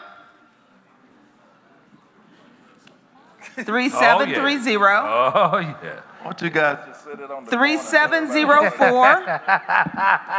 Set it outside on the corner and tell everybody around to stop by and pick up 3704. something. 3685. Take Donuts been good to the 3685. Pittsburgh Foundation, hasn't it? Who didn't give you something? 3695. It's interesting. Everybody's getting something but me. 3695. The Duke thing? Is that, 3731. No, I fed you last night. you did. You did. 3731. Thank you so much. Yeah, I fed you last night. Thank you so much. Gave you breakfast this morning. 3705. Give you lunch later on. I might as well get married to you again, huh? 3705. 3741.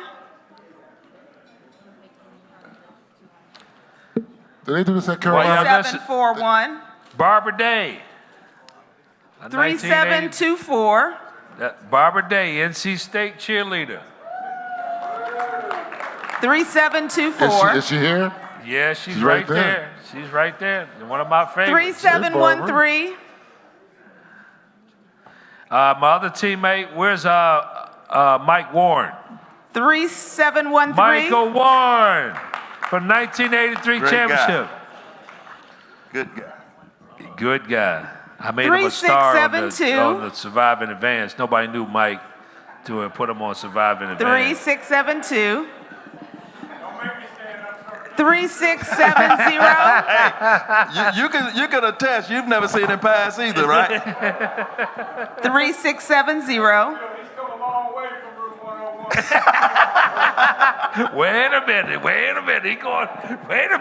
He mentioned Rule 101.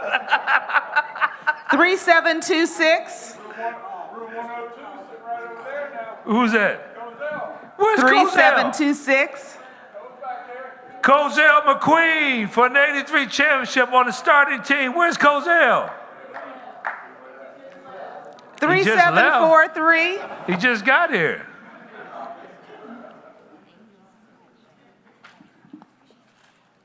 $3712. Now you talking about Cozell, somebody to believe. I wish he was here. He actually believed he was better than Elijah one. We all know that wasn't true. But he actually believed it. 3736. He psyched himself out. That's how great Coach Valvano was. He made you believe anything. 3736. What's the story you tell about the college he owns, UNC? Oh, everybody knows about the Jim Valvano story? That's hilarious. So we was in the Boston shootout in senior year. We played against New York in a triple overtime game. And Sydney and I played on a DC AAU team. And Valvano comes and grabs us by the neck after the game. We didn't know who he was. And he says, I'm Jim Valvano. I love the way you guys play. I'm from Iona College. And fast forward a year later, we go to state. Norm Sloan recruited us. He left. And Jim Valvano's walking the press conference in a room like this. And I said to Sydney, I said, that's the guy that owns a college, that crazy Italian guy. And they said, no, he coached at Iona College. You know? I thought that crazy dude owned a college. And he and Cindy got into NC State now. Yeah. I thought that crazy dude owned a college. That's my first impression of Jim Valvano. Thought that crazy dude owned a college. Yep.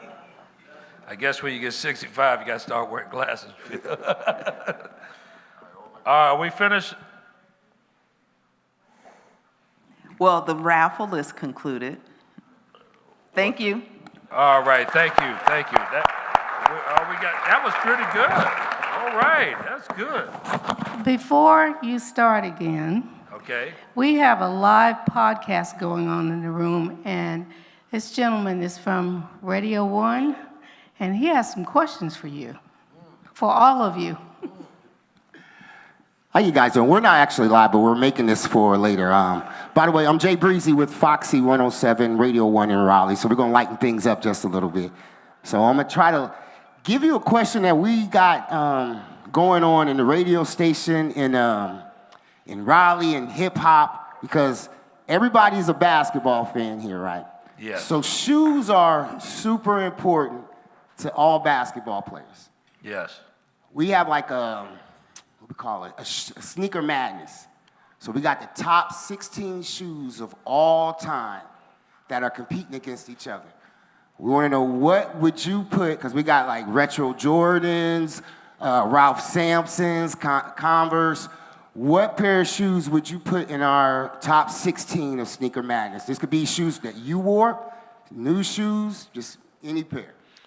The first signature shoe, I believe, in the NBA, one of the first, was David Thompson's shoes, the Skywalker. Skywalker. That's the shoe I would think wear. they are in there, because we did a 64. We took 64 pair of shoes, and then we put them up against each other like the tournament, and then we had them all. We're down to our top 16, so And David was one of the first NBA players to make $1 million too. I just give you a I little didn't know information. that. Foxy 101. Well, I appreciate that. I appreciate it. I got a question for you. Yep. If you start a podcast, who would be your first guest and why? Well, I better say my wife. Well, besides your personal, Well, but okay. from the Woo. sports Well, industry. take me off the hook. Woo. Woo, please. Woo, that's a tough one. My first guess. Since it's being Raleigh, that's tough. I think my first guess got to be Greg Hayden And why? from Empire East. He's looking for a free dinner. I'm looking for free meal. Well, you know, the podcast is about community and education and sports. And I want to start with community. And I just respect him, what he's done in this community in terms of the resurrection of Raleigh and what have you. And I want to start with the community. I think it's easy for people to start with some big name. I could start with Dick Vitale or Charles Barkley, but I think it's important for us, since we're right here in Raleigh, we should start off with community. I mean, this is what we're about. This is what this is where we live. This is what we support. And I really want to stay with somebody. I want to start off in Raleigh, somebody who's been there to see it grow, the Raleigh to where we are today. So I want to start off in Raleigh, but Dick Vitale wants to be my first. He already talked to me about it. That is a good one. That is a real good one. But I don't want to start with Dick. I want to start with somebody in Raleigh. And one of my best friends, Greg Hayden, right here. And I like the free meals too now. I'm being honest with you. Well, I like the city. I like city. I like Pitt. I mean, Well, Raleigh that Times. kind of goes into my next question. This is for all you guys to be real quick with it. After your game, where's the best place to go eat? So when y'all played, where did you go eat after you played? Phil? Man, 50 years ago.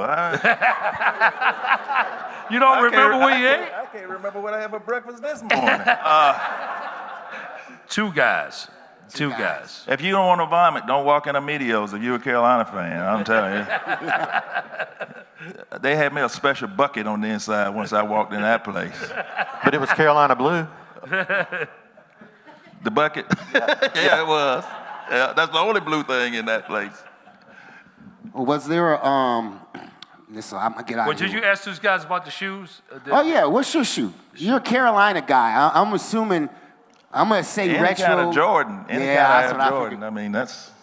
Well, if I outscore Michael Jordan every time I play, why he's not wearing Air Wittenbergs?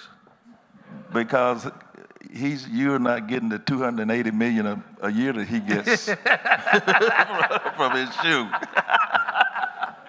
Okay, Gene. With the Converse came out, I think it was in 84, 85. The Converse came out in 84. Bird had one, Magic had one, and I was so special they made one for me because I was with the Bulls. So that was a nice shoe. It was a mid-cut, and they had a special color design to it. So I felt special when they made one. They called it the Tinkerbell shoe, so that was pretty cool. My kids laugh at the shoes I played in, and they see me in those canvas blue, Carolina blue shoes. Those They things wear, are they hot. wear them for style now. I said, When your I- daddy played in those things.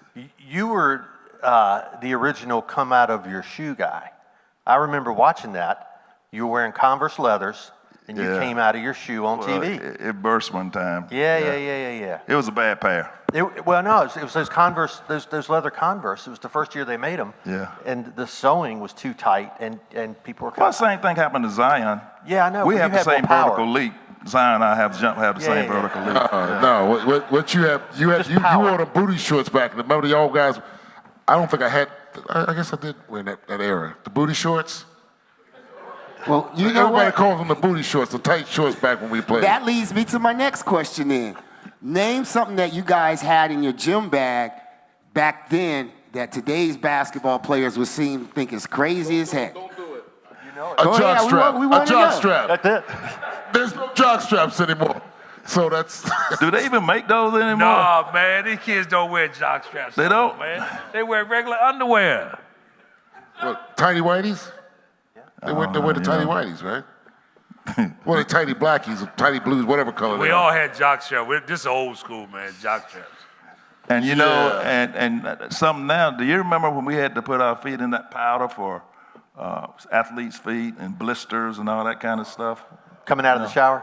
Yeah. You know, I think UCLA, Marcus Johnson told me that Coach Wooden, they had a practice where Coach Wooden taught them how to put their shoes on correctly so they wouldn't get blisters. That's right. I heard that. Wow. I've never heard of blisters lately. All right, I'm gonna leave y'all alone. I got so many questions.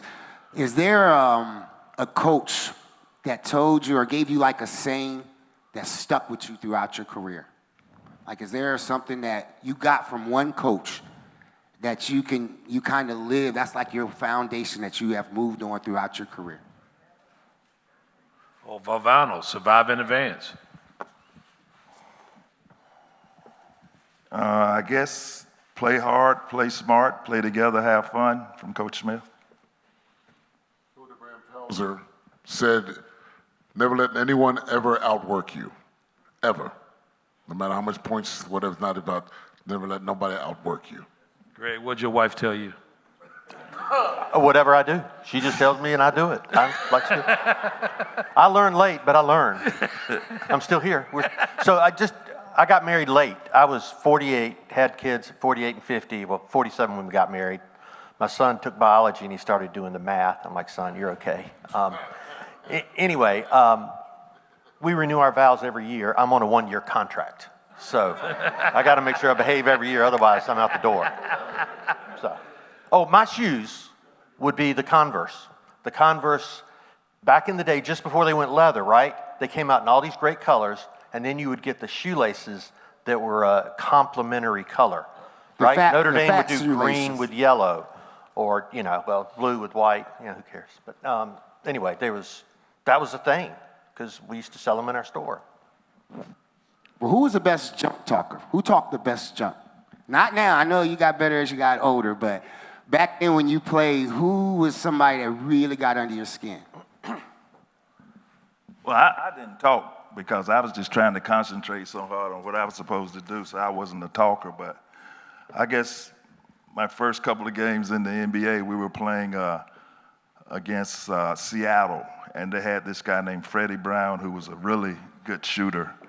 And he had the ball, and this guy named Donnell Hillman who could jump out the gym. He faked, and Donnell went over, and he took a couple dribbles over to his left and said, "I'm over here," and hit the shot. That just took me. I thought I'd never heard that before. That was pretty cool. Mine was James Worthy. James would be at the foul line talking about, he can't guard me, he can't guard me. I said, well, Michael can't guard me either. But James Worthy was the best. I mean, every time we played Carolina, he was the only one that was talking junk, and he backed it up too. Ernest Graham from Maryland. Ours went back from high school. West Philly played Dunbar. And right before the jump shot, he would come straight up to me in my face, and I had this boxer's mentality, just looking straight, because I wasn't a crap talker. He just said, "You know what I smell like?" I can't say the word. And they were just, and it just started me off. So he got me really focused before the tip-off, and it was every single game. He wanted to start with me all the time, and until I dunked on him 2 or 3 times, and that kind of shut all that up. But that was pretty cool. But he was the worst out of all of them. It was me. I had no other skill except my mouth. So I just talked trash and got my 5 fouls and just got out of the game. I used all I had. That was it. Well, how'd you do against Dominic Wilkins? We did all right. We lost a couple times, but, How much you hold him to? I held him to 8. I scored 4. He scored 8. Of course, he ran a slowdown. It was 33-25, but wow. Still held him to 8. But, there was only one dunk in the game, and that was me. So it went from me getting a breakaway dunk to I dunked on Dominique. So I let history just, evolve. But I I never let him dunk on me because I played football and I knew how to tackle. I'm like, I'll just tackle the guy. He'll get to have 2 free throws, but he won't get one on me. Radio 1? That's it? Well, we appreciate it. Everybody give him a hand. Radio 1, thank you. So we got a few more minutes left here. Go ahead, hon. What are you going to say? I'm going to have you pause for a moment because we would like to have a quick photo with our presenting sponsor, the UNC Health Group. So we could have you guys just join us on stage for just a moment. Sounds good. What health group was that?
Hugh Hefner.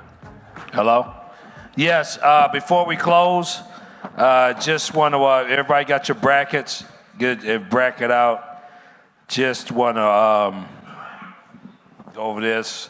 A little housekeeping. I hope you got your, all Can the I tables. interrupt you just one last time? Yeah, go ahead. Whatever you want, honey. Go ahead. Go ahead. It's your show, honey. I'm just here. I do. I'm just a bobblehead founder over here. I'm just a bobblehead founder over here. I do want to thank the Sports Shop. They were here this morning broadcasting their radio show live from the Derek Whittenburg Foundation Brackets and Breakfast of Champions. So we thank you, Mr. Earl Reese and crew. Yeah, Earl, thank you. You will be able to hear the show live on YouTube. Oh, right now. Oh, they work fast. So just wanted to say that. And then last but not least, I'm no good. I'm only as good as my team. So I want to thank the volunteers from BDO who came out to help us this morning. Those are the hardest working volunteers in the city. So thank you, BDO volunteers. I'm done now, Phil. You can have... Okay, yeah, we got about 5 more minutes, but, the Becktons are here. Oh, I'm sorry. Now, Mr. Becton is the one that stole David Thompson's woman over there. That's a whole nother story we're going to get into over there. That's a little later. Can we tell that one? Yeah. Mr. Becton, a bad man. Hey, we know it wasn't the cash, so we got an idea what it must have been. Mr. Becton, a bad man. Smooth player. Let's go over Duke, number 1 seed. Look at your bracket. I'm going to help you out. They're going to beat Siena, aren't they? No. Going to be an upset? That ain't going to happen. Duke's going to beat Siena. The next round is that Ohio State is going to beat TCU. St. John's is going to beat Northern Iowa. Kansas is going to beat, is that Santa Barbara? Cal, Santa Barbara, yep. Louisville is going to beat South Florida. Michigan State's going to beat South Dakota. UCLA, Johnny Dawkins is there. Johnny Dawkins, I'm going to give Johnny Dawkins going to upset UCLA. How about that? Duke guy. That's Johnny's one of us. Yep. UConn is going to beat Furman, of course. Florida is going to beat the winner of Prairie View and Lehigh. Clemson is going to beat Iowa. Vanderbilt is going to beat McNeese. The next line is Nebraska is going to beat Troy. North Carolina He's going to win 6 in a row. is going to beat VCU.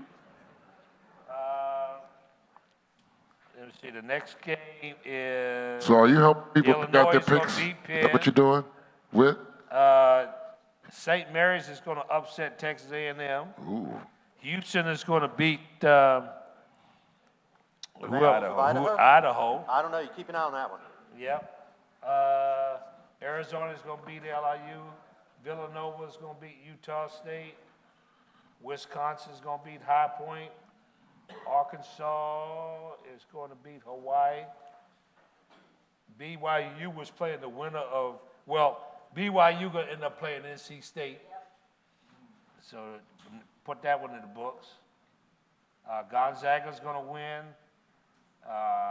Miami's going to beat Missouri. Purdue's going to beat Queens. Michigan's going to win. Georgia is going to beat St. Louis. Texas Tech's going to beat Akron.